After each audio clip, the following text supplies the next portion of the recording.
Yeah, well, I mean, I suppose I've used the word in my head as a kind of analogy for fear. And fear is, you know, a natural and base emotion, which you have for a very good reason. You should be afraid of things. There are things which you should definitely run from and avoid at all costs. But the thing about surgery is that you've started, you're committed. You can't just stop halfway through an operation and go, actually, you know, this is not going to work. So that operation has to finish. You know, so you're going to have to do it. So that's one thing that you have to have in your head: is you've started, so you'll finish. Okay, because you're committed now. No two ways about it. The other thing is recognizing what is normal fear and what is that your subconscious telling you that something is deeply wrong. Now, there's two different things. It's totally okay to be afraid of an operation, but there's a different sensation that your subconscious is telling you that you should either be getting somebody else in, or you've done something wrong and you haven't figured out what it is yet, or it just doesn't look right. Now, that is one of the key, skills as a surgeon, is to be able to differentiate normal fear, which you're just going to have to get through.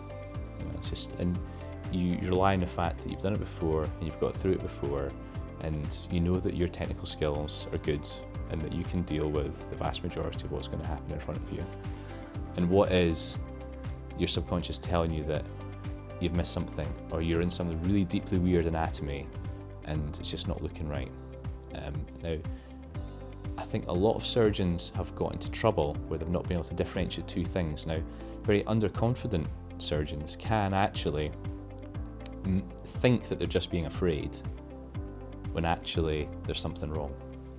And having the emotional maturity to be able to differentiate these two things is just a really key skill.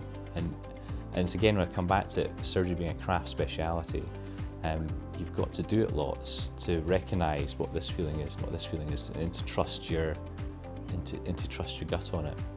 And the extra thing which gets wrapped around all that is, how do you feel at the moment?